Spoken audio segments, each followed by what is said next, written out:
हाँ, ये देखिए मज़ेदार खंडली तैयार है। आप ज़रूर बनाइएगा और ज़रूर बताइएगा कि कैसी बनी। ठीक है, अब चलें शुरू करते हैं। अस्सलाम वालेकुम फ्रेंड्स, आप कैसे हैं? उम्मीद है हमेशा की तरह आज भी अच्छे होंगे। अगर आपने मेरा चैनल सब्सक्राइब नहीं किया तो सब्सक्राइब कर लीजिए ताकि आपको रोज़ाना की वीडियो से फ़ौरन अपडेट मिलती जाए। ठीक है, चलें अब स्टार्ट करते हैं। इसके लिए सबसे पहले मैंने लिया है बेसन 1 कप।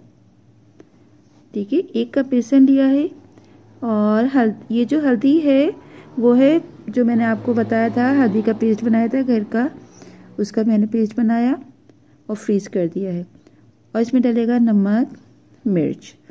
अब एक जग जिसमें मैं ब्लेंडर में डाल रही हूँ बेसन, हल्दी, नमक, मिर्च, और मैंने इसमें 1.5 कप पानी डाला और अच्छी तरह मिक्स कर दिया ब्लेंडर डालकर, ताकि कोई उसमें गुठलियाँ वगैरह ना रहें। ठीक है, ये देखिए फिर भगोने में मैं डाल रही हूँ। जल्दी जल्दी तेज़ी से चलाना है इसलिए ताकि इसमें गुठलियाँ नहीं बन जाए ज़रा सा, क्योंकि अगर हम सुस्ती करेंगे कि अभी आस्ते आस्ते चलाएंगे तो क्या होगा, ये एकदम से कहीं गाढ़ा हो कहीं पतला हो जाएगा, तो वो फिर अच्छा नहीं बनेगी। देखिए जब तक ये मैं मुस्तकिल कंटिन्यू चलाऊँगी, आप भी देखते जाइएगा किस तरह बना है।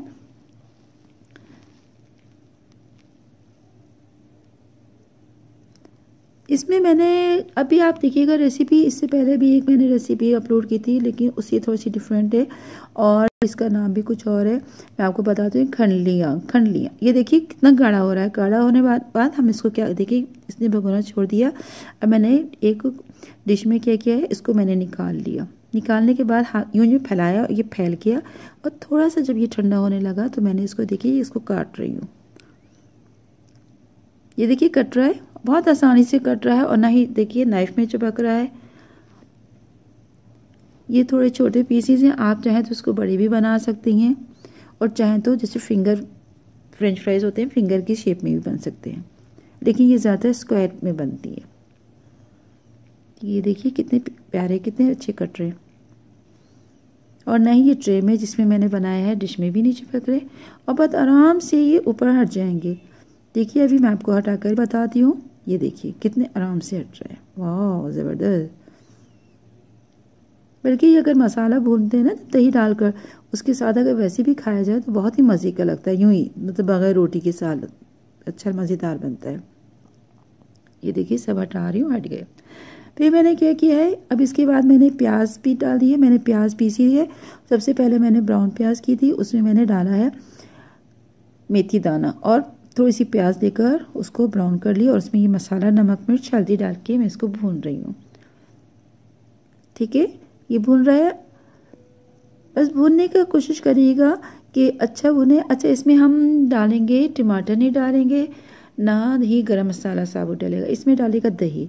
अब ये देखिए भुन गया, प्याज और अदरक, लहसुन और मसाला भुन गए। तो अब मैंने इसमें डाला है दही, तकरीबन चौथाई कप इसलिए डाला था क्योंकि ये बहुत खट्टा दही है। ठीक है, खट्टा दही था तो मैंने इसलिए चौथाई डाला है, वरना तकरीबन आधा कप इसमें डल जाता है, लेकिन खटास की वजह से कहीं ज़्यादा खटाई नहीं हो। ये जो मैंने बनाई हुई है ये भी रखी हुई है। अब जब मसाला भुन जाएगा तो वो थोड़ा सा पानी में डालकर उसमें ये डाल दूँगी। कुछ लोग क्या करते हैं, जो बेसन की मैंने कटनियाँ बनाई हैं पीसेस को, इसको बहुत से लोग फ्राई भी करते हैं, फ्राई भी की जाती हैं, उस तरह भी बनती है। लेकिन इस तरह हम बनाते हैं, इससे कच्चापन नहीं रहता। बहुत सी फ्रेंड्स ने मुझसे ये पूछा था कि आप इस तरह बनाती हैं, क्या वजह है, इसमें बेसन की कच्चे क्या आएगी, लेकिन नहीं आती। ये वैसे ही इसको हम जब पकाएंगे, इसको थोड़ी देर मसाला डाल के भी पकाते हैं। और जब हमने बेसन को भी अच्छी तरह पकाया था, आपने देखा था जो लिक्विड बनाया था जग में पानी डालकर बेसन का, ये देखिए इसमें पानी डाला हमने, क्या खुशबू आ रही है। यानी मसाले की जो दही से खुशबू आती है वो अलग ही होता है।